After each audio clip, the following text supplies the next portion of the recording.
What's good, everybody? It's Vaughn, and this is where you get that knowledge that you don't get in college.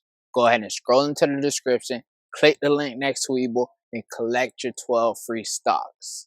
I was going through the Instagrams, and I came up on this post, and KRS-One was dropping some gems. So I'm going to go ahead and play the video so that you can hear it.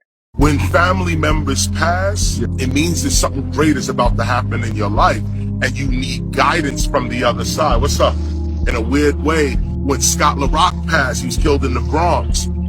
That's when my guidance started. When you have a parent that may go, a brother, a sister, a son, it's painful to deal with, but you have someone on the other side now that you can communicate with. I mean, what a great privilege that is to have someone on the other side that's outside of space and time. Appeal to that person, talk to them, leave his favorite food out, his favorite drink, leave it out, let him know that he exists. Wow. And you'll see the guidance. It's ancient. Africans been doing this. We never understood that, ever. That we never understood. We always knew our ancestors were on the other side. They just wasn't with us physically, and one foot in the spirit, one foot in the material.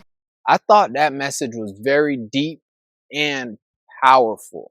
And it really spoke to me because in 2021, my uncle passed away, and that was a turning point in my life. That was one of the pivotal moments that led up to me making the decision to move to Jamaica. When he passed away, I was at a point in my life where I was trying to figure out what my next move would be. I was living in Orlando and I was looking to purchase a home, either in Orlando or Texas. And at that time, purchasing a home wasn't easy because there was a lot of buyers in the market. So every time I put in an offer, I was outbidded by another buyer. But in 2021, when my uncle passed away, we had to plan his funeral. And that whole process made me realize how divided my family is. And I was also able to see that if I let it get any worse, we would never break this family curse. So after the funeral, I went back home. And then in February or March of 2022, my mom and I came back down because her and her brother were supposed to be building up my grandfather's house. And then, of course, things didn't work out the way that they were supposed to. Because one thing about Jamaican families, that my pop is sure, that you know. Because honestly, in my opinion, the things that become a huge problem are always over something that's small and petty. But when I visited again in 2022, that's when I made the decision that I was going to move here. Because my mom had showed me another piece of land that we have that's close to the one that I'm building on now. And it just made me realize that there's so much opportunity here for me to build a foundation so that we can no longer be on a plantation. And I'm at the perfect point in my life where I don't have a wife, I don't have kids, and I'm able to just come here, handle business, and live a good life while I'm in paradise. And who knows, I might even find my wife. And the interesting thing is that when I made the decision to move here, it just felt right. It felt like I was doing the right thing. It's like I was leaning into my purpose. And this whole process is just refining my character and making me a better man. Old people always have these sayings that sound silly, but it's crazy how much truth there can be to it. So there's this thing that looks like a butterfly / moth, and they call it duppy-bot. And as I've been building on a house, I've been seeing quite a few of them just come in the ceiling and just sit there.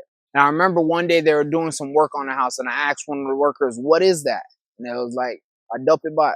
And he said something along the lines of, when you see those, it's when someone in your family passes away. That's them watching over you. And at first, whenever I seen them, I'll try to throw something at them so that they could run away. But now, I just leave them alone because I realize that's probably my uncle. And he's just watching over me so that he can guide me in the right direction. My last time seeing my uncle was about a year before he passed away. And I remember at the time, him and another one of my uncles were having a disagreement. And he was telling me about it. And I was like, "What's your last name?" And he said, "Allen." And I said, "You know what that means? All in. Because when we're all in, we all win. But as they say, talk is cheap. And they let me control the ship. So either they're going to fall in line or they're going to fall behind.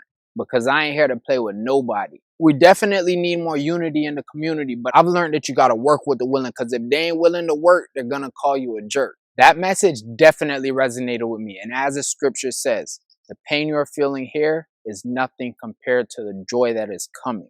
So for those of you that have recently lost a loved one, I'm sorry for your loss, but I want to let you know that it gets greater later. So if you have any questions, go ahead and leave them in the comments below. And if you like this video, go ahead and click the thumbs up, and don't forget to subscribe and click the bell so that you're notified every time that I make a new post. Until next time. I'll be ready if I ain't record. There we go.